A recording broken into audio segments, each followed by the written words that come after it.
I've been arrested 117 times, been shot 4 times, been to prison 12 times. I did just about everything in the streets that a person can do. On the wrong side of the law. Smoked dope, shot dope, sold dope. I was addicted to heroin, shot heroin for 27, 28 years. Smoked cocaine, smoked crack. I mean, just about every drug you can use out there in the streets, I've done it. People say, you got 12 numbers, you must have liked it in jail. Well, I didn't like it, it was just that, in fact, the first time I went, I said, well, I ain't never coming back here. When I came out, I told myself I came up with a brand new way to do wrong. Rather than saying I'm not gonna do wrong no more, I just said I'm gonna find a better way, the right way to do the wrong things. And that doesn't exist. Because the oldest law known to man is the law of sowing and reaping. It simply says you reap what you sow. You can't get away from that because it's not only a natural law, it's a spiritual law. Like I said, my mom got killed when I was 16, and I was angry and bitter behind that and stuffed all those resentments and anger and frustration down inside, and I just didn't care nothing about life. When I got arrested, my last arrest, I was shooting a bundle of heroin a day. That's 10 bags of heroin a day. That's $200, $300 worth of dope a day I was shooting. Then that's not counting the crack I was smoking a day, or the stuff that I was drinking during the course of a day. So you're talking about in the neighborhood $700 worth of dope a day that I'm using on a regular basis, and didn't have resources to take care of that addiction. So I had to go out and get it. So I didn't have a problem with when I was sticking people up with picking up a pistol and going to find what I needed to take care of my habit. And then the norm to me was being high. If I wasn't high, that was an abnormal situation. It was like playing Russian roulette. Now that I look back in retrospect, yeah. But retrospect didn't come into play then.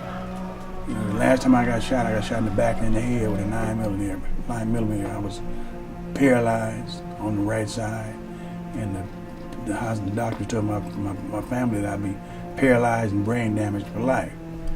But God said, no, that's not how it's going to be. I got a plan for you. But I knew that I didn't have the ability in and of myself to make the changes that were necessary to living different. So I just got down on my knees and prayed and asked God to deliver me from the heroin addiction, drug addiction in general, and the way of living, because the way I was living had become a lifestyle, you know, and I didn't think that there was another way to live, and I enjoyed the way I was living. So I asked God to take all that stuff away from me. And when I got on my knees and prayed, you know, people say, well, I got this strange feeling, and I heard these sounds. I didn't get no strange feeling. I didn't hear no thunder and lightning, but I knew in my heart that God had heard me, and that I was free. And from that day to this day, I haven't had a drink, a drug, a cigarette, or a desire. And God just took the desire and the withdrawal, because when you shoot heroin, you have physical withdrawals, real physical withdrawals. And I didn't go through no treatment programs or no medications. God just took it away from me.